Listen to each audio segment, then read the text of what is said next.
Okay, so now we have a pretty good understanding of heart failure, what it is, how it came to be, what it means, what implications it has on the patient and their health. So we've talked about potential therapies, and now we're going to talk about that nursing collaborative care, some of those educational pieces. For nutritional therapy, diet does help, um, not just in um, improving the patient's health, but with weight management and to help control hypertension, especially if that's one of the causes for the heart failure. So diet and weight reduction, again, that's going to be individualized per the patient. There is a term called the DASH diet, and I don't know if you're familiar with that, but it's the dietary approaches to stop hypertension, decreasing sodium, decreasing fried or fatty foods, and increasing a patient's um, vegetables and fruit in their diet. Oftentimes, these patients that have heart failure, their doctor will put them on a sodium restricted diet. So 2.5 grams per day. I've seen it, I've seen doctors write it as low as 2 grams, and I've seen them write it as high as 3 grams of sodium a day. So that's something that we want to start educating our patient about, bringing it to their attention, having them, maybe even teaching them how to read food labels and how to calculate how much sodium that they're having in a day. Oftentimes, patients don't realize how much sodium is in things that they eat every day. Like, for example, patients that maybe are trying to watch what they eat, they may get like lean cuisines or smart ones or microwavable easy meals, and those are high in sodium. So you have to kind of educate them that just because it may be healthy for you, like canned meats, canned vegetables, a lot of those still have high sodium, even though they may be thinking that they are choosing a healthier alternative. And also, in addition to that nutritional therapy, making sure that they're familiar or aware of how much fluid they're intaking a day. Um, Sometimes these patients, especially if it's kind of more in the chronic stages of that heart failure, these patients are put on a fluid restriction. And again, I've seen this as low as 1,500 mLs a day, and I've seen it as high as 3,000 mLs a day. But the doctor will usually put them on some sort of restriction on how much fluid they're taking. And again, this slide tells you a little bit more about the importance of the daily weights.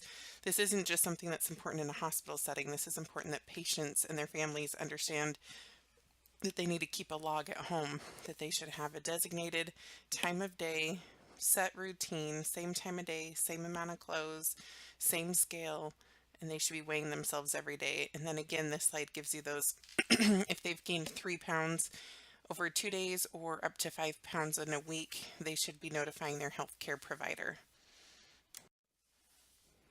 All right, more specific to the nursing management of heart failure, the overall goal for patients with heart failure is to decrease their symptoms.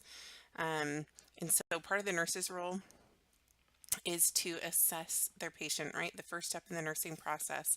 So part of the assessment is collecting the health history, having the patient tell you about their health history, what their current status is with their health conditions, what medications they take, and then of course your physical head-to-toe assessment. um, we want to help decrease symptoms, and we want to increase the patient's exercise tolerance. That doesn't mean that they're going to start working out heavily at the gym, but they should start to increase the distance they can walk without getting short of breath, or the amount of activity that they can do in a day without getting too fatigued. We also need to make sure these patients understand and are educated about their medication regimen, because it's very important that these patients are compliant. And without proper knowledge and understanding, chances are they won't be compliant. And then we want to try to prevent any further complications with heart failure. So this should be a disease that can be managed at home if the patient takes the proper steps and follows these, follows the diet restrictions, takes their medications, is compliant with exercise routines. Um, these patients could potentially manage this disease process at home without having acute episodes that require hospitalization. So after we've gathered all of our assessment data on our patient, the next step in the nursing process is that nursing diagnosis. So these are expected or anticipated nursing diagnosis that would be appropriate for a patient with chronic heart failure. Activity intolerance, fluid volume excess, impaired gas exchange, and again, that impairment is due to increased fluid backup into the lungs. The alveoli, when surrounded by fluids, cannot properly exchange gas. Anxiety related to difficulty breathing, the disease itself, and due to activity intolerance, all of those things. And then knowledge deficit. Like I mentioned before, the more educated your patient is and the more they understand their disease process, the more likely they are to be compliant. The more likely they are to be compliant, better patient outcomes will happen. So these are potential and appropriate nursing diagnoses for a patient that suffers from chronic heart failure. The next phase, we've assessed our patient, we've or discussed some of our nursing diagnoses. Then the next thing we want to do is identify a plan or identify proper patient goals for a patient that suffers from chronic heart failure. Again, like I've said before, the goal is to decrease symptoms, whether that be shortness of breath or fatigue, chest pain, whatever symptoms they're experiencing from that heart failure. We want to decrease in peripheral edema. We have a patient whose their heart pump, is no longer working. So our goal is to maintain proper fluid volume. So by doing fluid restrictions or decreasing sodium in the diet or teaching the patient about their medications, the importance of the diuretics, importance of the ACE inhibitors or the beta blockers, making sure that we're decreasing the preload and decreasing the afterload and decreasing the amount of volume that the patient has, again, we'll take care of all of that, all of those symptoms that we would expect. So decrease peripheral edema, get them to tolerate exercise. Again, we're not expecting them to go run miles and miles, but we're expecting them to be able to walk without being winded. Compliance with their medication and no complications, no readmissions to the hospital related to their heart failure.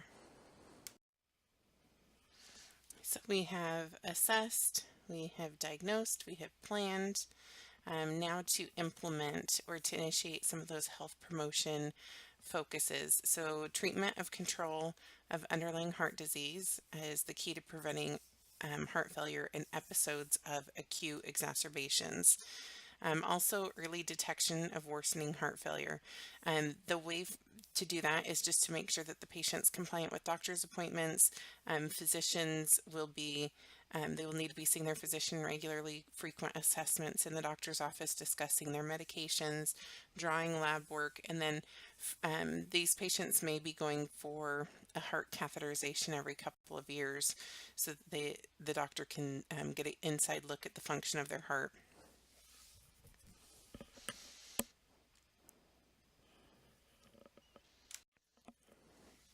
More on the interventions. I feel like that I'm getting a little redundant, but I hope that the repetition is helping you to remember. So patient caregiver teaching about medications, diet, and exercise. The exercise training, like I said, we want them to be able to ambulate and do their ADLs without being winded. They may need to have cardiac rehabilitation. They're things that they normally enjoy, they may not be able to do anymore if they're avid hikers or if they like high elevation. This may not be appropriate for them anymore, so they need to have some understanding of their physical limitations and modify it. Home nursing care may be required, and again, a lot of this home health care would be to get in to the patient's home, check their logs of their daily weights, do more education, maybe assess their oxygen saturations and their blood pressure, do a basic assessment with them. So more of the implementation or interventions are going to focus again around patient education, making sure that the patient understands the medications, that they can't be abruptly stopped, that they will potentially be on this medication or these types of medication for a lifetime. Teach the patient how to assess their own pulse. Teach them how to assess their own breathing. Make sure that they understand how to use the scale that's in their house. Make sure that they know how to maintenance it. Get new batteries. Know specifics about drugs, specifically about digoxin or beta blockers that are going to drop the patient's pulse. They should know how to assess it. They should have an automatic blood pressure cuff at home. They should know how to assess the pulse for a whole minute. These are all really important things that we need to make sure patient and family members know about, so they can know early signs of detection or be able to safely recognize when they need to call their healthcare provider. And more on patient and caregiver education. I already discussed the home blood pressure monitoring. Make sure they know signs and symptoms of hypo or hyperkalemia, especially if they're taking diuretics or supplements. They may be on Lasix and getting a potassium supplement, so it's really important that we talk about that. Also, energy conserving activities, how to cluster care. Let them do as much as they can for themselves so they still have some independence, but implementing or offering help when appropriate is important. I think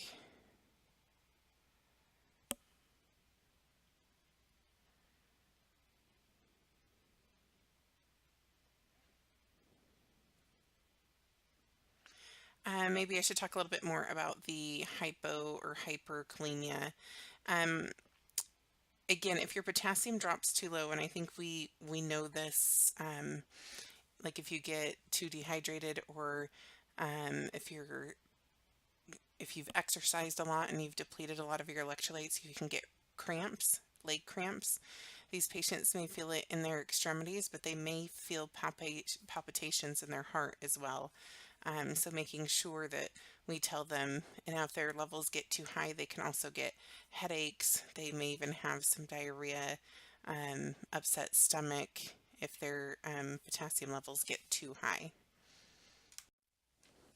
Okay, then the evaluation phase of the nursing process. Again, all of our goals that we had, so those, the planning phase,